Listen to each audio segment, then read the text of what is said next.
All right. Hello, everybody. Thank you so much for staying until the end. We're going to try to make this as interactive and fun as possible. My name is Tina Chowdhury. This is Mike Gisandi. Our first slide is a little bit of a misnomer here.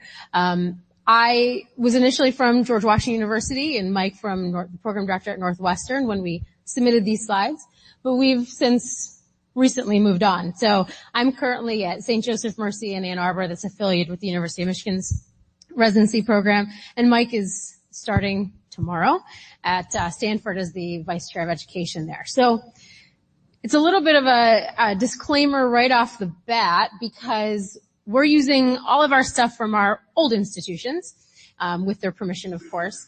We don't really know much about our new ones yet. But we're going to be talking today about how to interview for the resident who will be a successful fit for your program. Interviewing styles in general vary greatly, and what we want to do is try to drill it down into what can really help each program find the resident that's a good fit for them. Now, we all kind of know how the whole application interview day really goes, right? We go through the application process, we find these applicants that we absolutely love. It's kind of like Match.com. Like, somebody finds you, you find them, they agree to come meet you, you love it, you kind of have this idealistic world of who you might get in your residency program, but then you get to match day and you go through a whole series of emotions. Hopefully it's all joy. Hopefully you get people that you absolutely love. But a lot of times there's some different ones in the bunch that we're not really sure of. We're scared, we're unsure of ourselves, we don't really know what's happening, so we really are waiting until they arrive to figure out who they're going to be. Who's going to be that problem child? Who's going to be the high maintenance one? Who's going to be the one that I have an issue working with on a night shift? And so we're hoping that we can figure out and give you some interview strategies to help you find those programs that fit. Those residents that fit in your program. I'm initially from George Washington, Mike from Northwestern. We're both 4-year emergency medicine programs, but we can tell you that Mike's group of residents and my group of residents are very different. They're different people, and we have a different feel at GW than Northwestern has. We have a different culture, and we have different fit. And every program is a little different. So what we want to do today is for you to kind of figure out what your specific program your brand is, what your fit would be for a resident, and how to figure that out in the interview.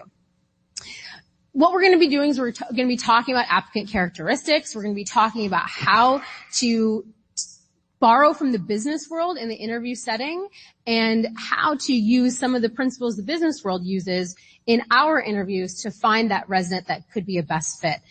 We're also going to be talking specifically about our personal resident recruitment strategies.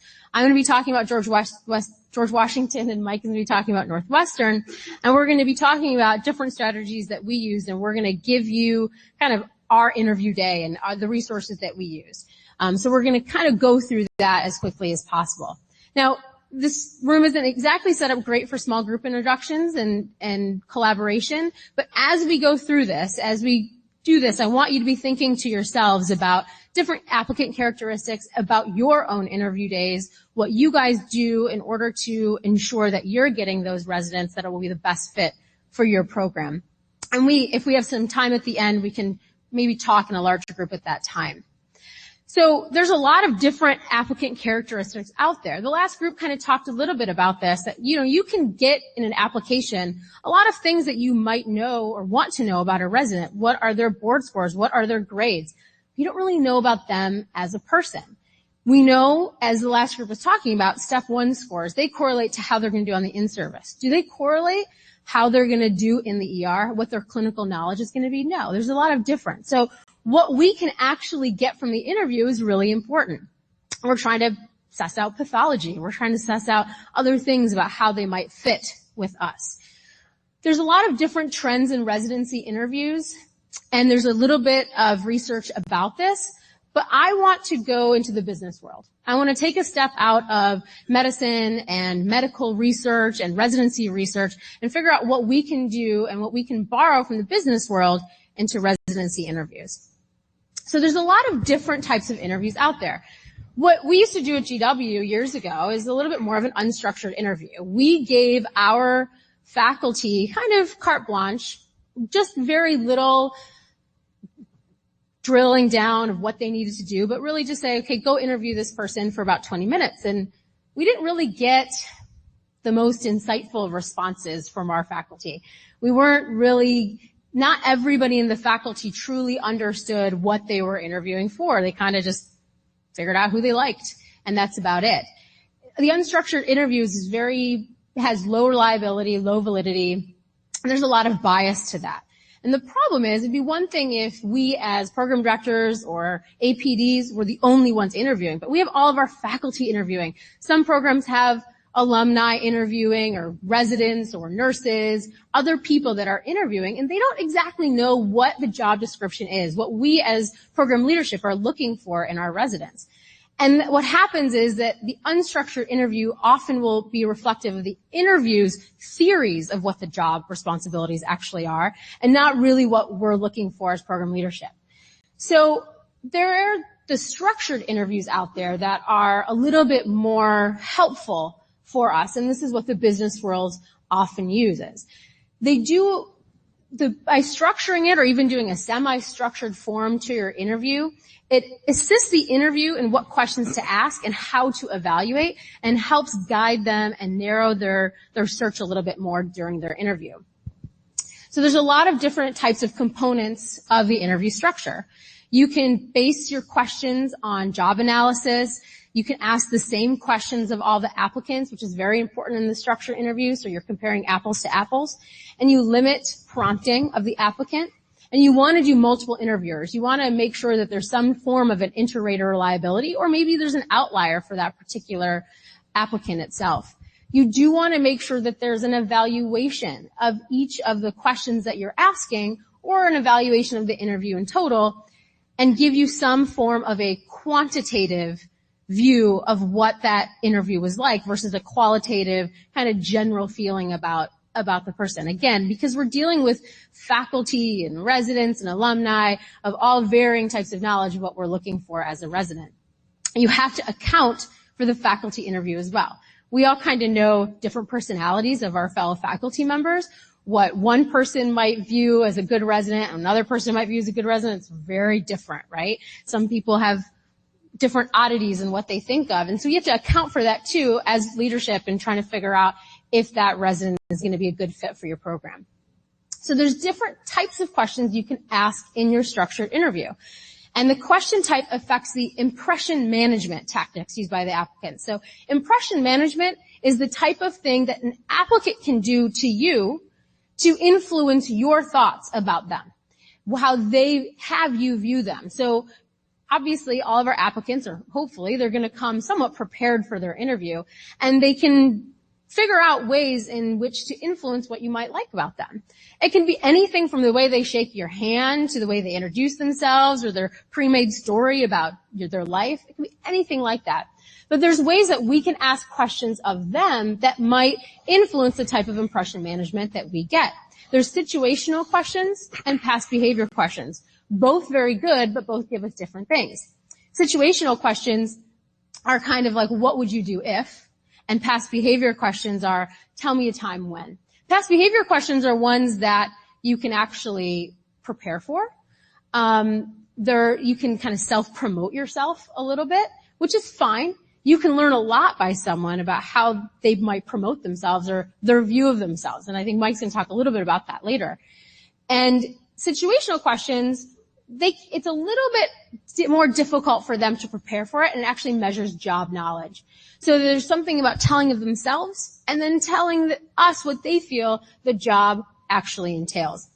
They both have acceptable levels of validity, and they both should be included within your structured interview. There's all sorts of different interviews out there. There's something called the multiple mini interview that it actually has the applicants run through a series of short structured interview stations to assess different types of qualities of them.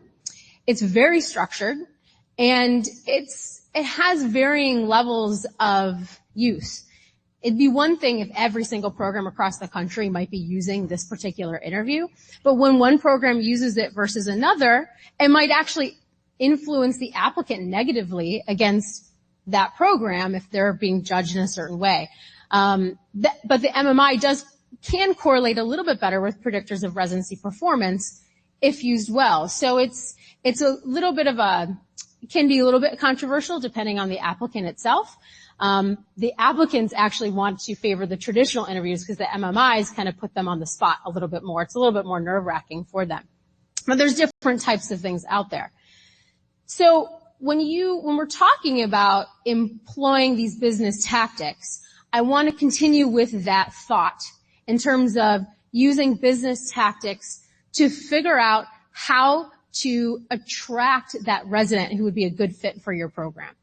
And by doing that is that you have to figure out what that fit is for your program. You have to figure out what your program stands for. So we're going to continue on that theme of being in the business world, and we're going to think about how to truly market your program and market and brand your interview day.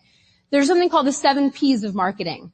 It's your product, pricing, place, promotion, how you package your product, positioning, and people. And this can absolutely go back to how we do our residency. So think about, instead of a program development, think about product development. How do we develop products? What is the brand of your program? How can you market your program?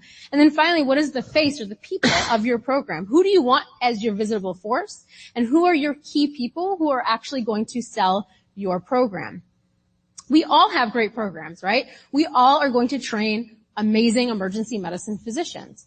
But at the end of the day, they're going to excel better in one program versus another. It's about us finding that resident who's going to fit in with us, and for the resident to find the program that's going to fit in with them. And we need to brand that and market it for them so they know that. Remember, we are also being interviewed too. We're on the spot when these applicants come to us. So it's a two-way street. When you go to branding your product, that's all about your product, your pricing, and your packaging. So first, you have to figure out what your program stands for. What is the mission of your program and the culture of your residency program? Figure out the things that you truly stand for in your program and create a sales pitch. Create something that those residents and those applicants are going to hear over and over and over again when they come to your program to truly know what you stand for. Identify the core tenets and advantages of your program and emphasize that. And finally, each residency should and does have their own personality. Find that personality and show it off. And obviously, show the best parts off. There's good and bad parts of every personality, but you want to make sure that you're showing off the best parts of your personality. You want to market your product on your interview day. That is your promotional day, right? You want to emphasize your brand. Whether you give them literature in a folder, whether the program director's up there speaking and talking, whether it's your residents or other faculty, emphasize your brand and show off your personality. Make sure that your residents are visible and not hidden. It's well known that when applicants are coming and looking at programs, it's really hard in one day to figure out a program, but they can tell a lot from the residents, and they want to see the residents. If they don't see the residents, they think you're hiding something, or that the residents didn't care to show up and they don't care to promote their program. So make sure your residents are visible and not hidden, and make it fun for your residents too, because interview season's long, as we all very well know. And so we need to make sure that our residents have fun doing it too. You want to sell the residency, like I said, identify that key faculty and show them off. Identify the key accomplishments of your program and make them front and center. Again, whether it's literature in your folder, if it's something on your website, it's something that you're stating, make sure those key accomplishments are up front. Make sure that your department leadership is there. Another thing applicants are looking for, that leadership is behind them. And show off your best parts of your program, whether it's great office space, you have a great sim center, or your part of your ER has a new construction to it. Show off your best facilities. They like to see that.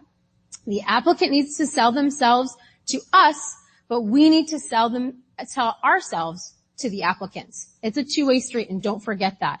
Consistent branding and marketing, resident exposure, and core faculty exposure are very, very key things to making sure that you mutually find a key fit to your program. Again, we're going to skip a little bit of this small group discussion so we can make sure we get you out on time. But think of this for yourselves right now, and we can get to this at the end if we have a little bit of time. But try to figure out what kind of schedule you have for your interview day. Is it really conducive to what the applicant is looking for?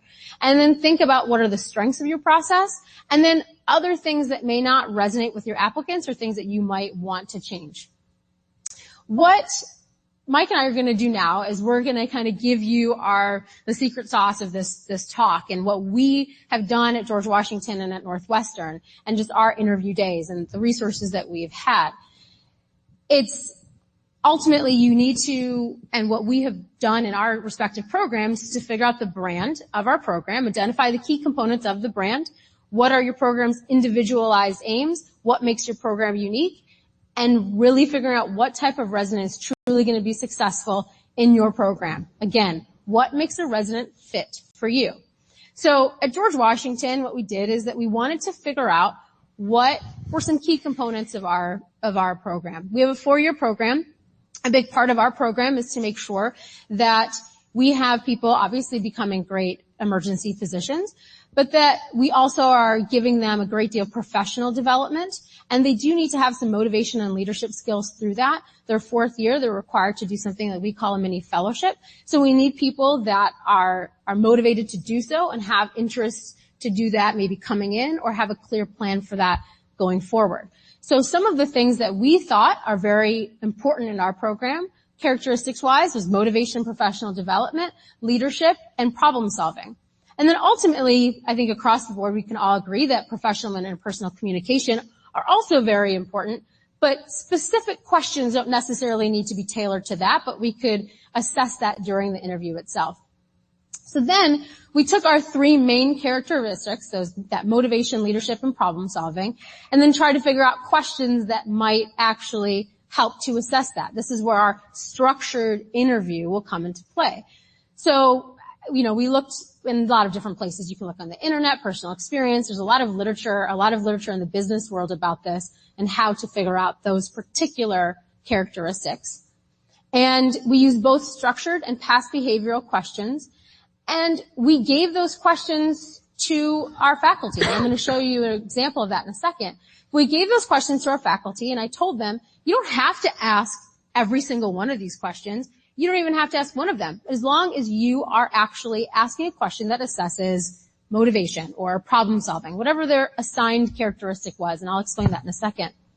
But what was important about it is that I gave them anchors. I gave them anchors as to how to score them. What kind of characteristics within that heading were they looking for? Make that program specific for them, and then a scoring sheet. So let me get into this. So this is kind of the top half of the sheet.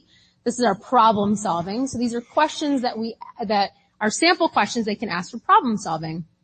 So, for example, give me an example of how you've overcome significant obstacles for which you're proud. So they could ask that question. When they're thinking of how to score it, there are some anchors there, what to look for in order to judge them. And then there's a rating on that. So I have a rating from 1 to 5 that they can score. And then, again, you can kind of assess professionalism and interpersonal communication throughout the interview itself. So then they're supposed to rank the applicant in both professional and interpersonal communication. The way we have our interview day set up is that they meet with the program director, assistant program director, and then 2 other faculty members. So each, not the program director, but the APD and the 2 other faculty members has an assigned characteristic. Our 3, motivation, problem solving, leadership, everyone has a different one. They all assess through the questions. They all give professionalism and interpersonal communication scores. And then finally, an overall ranking of the program. So we have 3 separate scores in addition to the program director's general feeling as well for each and every applicant that comes in. And we actually kind of have a little bit of our own language when we're dealing with this. 3's kind of in the middle, B's in the middle, and a lot of times people are like a 3BB. They're kind of like the middle of the range average person. And we can kind of communicate with each other knowing, they're a 3BB, a 5AA, and we kind of have that language. We generally know what we're looking for. I will say it's tough to say whether or not the actual number scores mean so much. But what I will say is that making our faculty do this, making them assess for specific characteristics, and then making them score it and really think about it, knowing what we're looking for by giving them those anchors, and going through faculty development for them and explaining all this to them has made them better interviewers. We've been able to get out of them a little bit more information about the applicants. We hear some actually very interesting stories from what the applicants are giving the interviewers, and I think we're a little bit more discerning in each of our interviews now.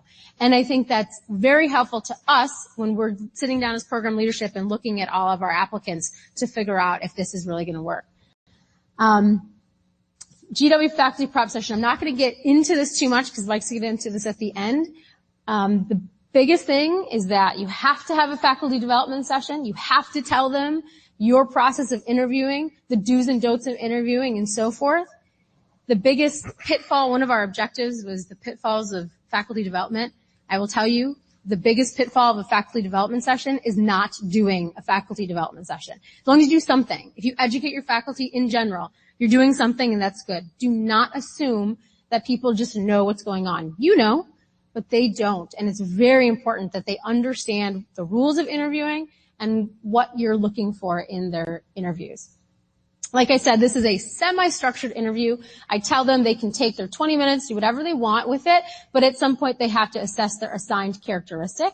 There's 30-minute interview, 20 to 30-minute interviews. There's 2 15-minute interviews with the program director and APDs, and they must assess that behavior. And finally, there's always questions that are asked. So part of that faculty development session is that I put together a large faculty frequently asked question booklet, so they can study up before their interview and know exactly how to answer questions. If they don't know, I say, tell them you don't know and refer them back to me or refer them back to the program director, and we can figure it out for them. This is just a copy of the top half of our frequently asked question, just generally telling our faculty what things to do and not do, and then also kind of mention to them again, this is our program message. This is our brand. This is what you should be doing in your interview is by selling our program. At the end of your interview, make sure that you are hammering home our message so they know what our program stands for. At the end of our specific interview day, we have PowerPoint slides for every applicant, and that gives all of their characteristics. So this is a fake me, and it'll give the name, when you interviewed, and a picture so we can remember them by, and then it goes through where you did your undergrad, where you did your medical school, and different things like honors, leadership, research, your SLOs, anything unique, and then obviously your academics. But obviously key things for us that we're looking for. And then finally on the right side of this slide, all of the comments and interview comments and the scores that we have. Then we take these PowerPoint slides through file sorter, and that's how we can do our rank list. And we can look back and see what each interviewer is saying, what kind of scores were given, especially after a very, very long interview season. You can go back and kind of see a lot of those comments. At the end of the day, we look for the likelihood for success and who will be the best fit for our program. At the end of the day, that are the two big things. When we're sitting down for that very final rank list, do we really think they're going to be successful here at GW? And are we going to make them successful in their lives, passing boards and getting through residency? And then finally, are they going to be fitting with us, with our culture at GW? Hand it over to Mike now, and he'll give you his secrets. Which one was it? Okay. So I'm laughing over here. I'm smiling because, and I'll say it in a grateful tone, thank you for being here because my 9-year-old and my husband just walked out the door. So, you guys are the troopers. They are not.